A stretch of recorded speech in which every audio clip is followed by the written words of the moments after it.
It's my feel-good breakfast show. Welcome back. Let's chat to the parents out there and have a very important chat at that. They say that parenthood is the scariest hood that you will ever go through.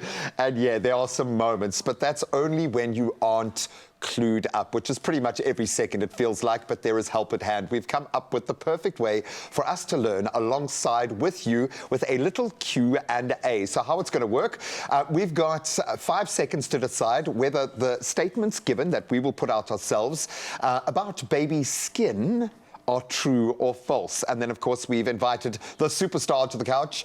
We have got a pediatrician with us, Professor Claudia Gray, who is like the most pediatrician out there, who is going to, I'm assuming, humble us as we go. Prof, so good to have you here. Thanks so much. Oh, well, we're excited to dive into this Q&A. G-Man, obviously already a dad, myself hoping one day to be a mom. Now, true or false, this is our first question. Okay. Compared to adult skin, a new baby's skin is 30% thinner. I'm going to say, I would say true. True. I would also say true. Prof? Ta-da! So, you are absolutely correct. A newborn baby is often work in action in many areas, the skin, the gut, the brain. You can almost still see the brain, man. You can almost still see the brain. There's a big hole there to feel the brain. So I want you to imagine the skin as a brick wall. I think it's almost the best analogy. A whole bunch of bricks and cement in between and some plastering on the top. Now, adults have got a great big wall that keeps out the baddies and keeps in the goodies. So the goodies in the skin are things like water, nutrients, your immune system, things that you don't want to get through. The baddies are things like infections, allergens. So we've got a great big wall. Children have got a wall that's still being built. So it's only 2/3 the height of the adult wall. And it's a bit leaky as well. The cement is a bit frothed still. So it still needs to mature. So you can imagine the baddies coming in, infections, allergens, the goodies, going water out. going out. Oh. So, you know, one of the things we always talk about, which we'll get to later, is how do we preserve that little wall to make it function as well as it can. So as a starting point, yes, children have got a thinner skin than adults. And that's why I was shaven for that particular time. There is nothing better than that skin on your cheek. It's just the most beautiful feeling in the world, even the smell of it. I love it. So we're going to put our next one out, Joe. So we're off to a good start. Well done. I have a feeling we're going to win because I'm playing with Zoe. True or false? A baby's skin can lose moisture faster than an adult. I definitely think that's true. Must Prof, you be true, just shared surely. that the wall's still being built. So I'm glad that the analogy of the brick wall worked. I love that, yeah. So the adults, unless you've got a condition such as rosacea or eczema, we've got a nice brick wall that's strong, the cement is strong, there's a good barrier. Kids, it's still leaky. So two things, it's thinner, and also the cement isn't as strong. A child's skin hasn't got as many natural moisturizing factors, so it doesn't hold on to water as easily. And it's thinner. So children, little babies, can lose up to 6 times more water than adults from the skin. Okay. Not a little, it's a lot. That's quite a thing. A lot, yeah, now you which understand. really emphasizes why we shouldn't do things that harm the skin barrier even more.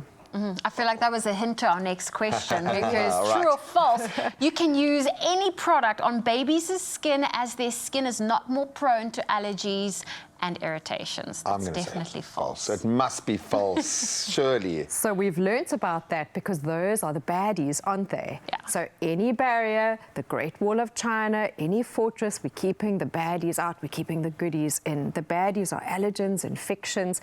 So if we damage that wall even further by using products that are inferior or chemical, you know, we think about the plastering. So we've only got 2/3 of our wall built and we quickly want to finish it because the enemy is coming.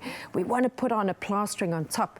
Do we take the cheaper, nasty plastering, or do we take a superior plastering that's going to help the wall to function?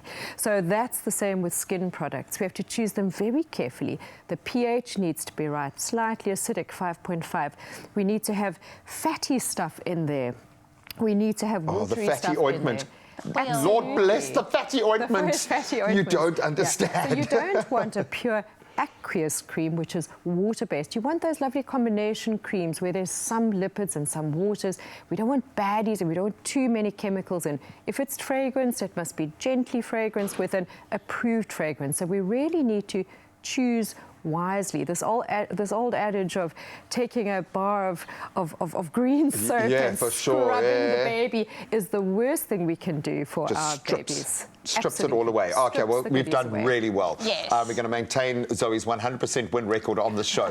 True or false? You do not need to moisturize your baby's skin after bath time, as it's able to create its own moisture. I think that's false if I'm listening to Prof. It must be true. Zoe, you must have been a really good student. You are listening so well. I'm sitting in the front row. You're sitting in the front row. We're talking about the natural moisturizing factors, and they are significantly reduced in a baby's skin. So we can help by recreating them and adding a sort of almost an artificial layer of moisturizing factors. So as long as it's a good, refutable, non-irritant moisturizer, it's a really good idea to bath the baby, not too long, not too hot, pat the baby dry, don't rub the baby, pat the baby dry, and apply a good moisturizer afterwards. Okay. Thank you so much. I think we picked up some absolute tips here. Hopefully you guys were playing along at home. The bottom line is you don't have to tackle parenthood alone. There is a community around you and there is information to empower you. And I love the fact that you talk with a pediatrician's tone when you address us. Maybe that's why we are taking on so much of this information, right? But that's where we sit. But you do this parenthood thing with your community around you. So ask for help, ask those vital questions and know that you're not walking those steps alone.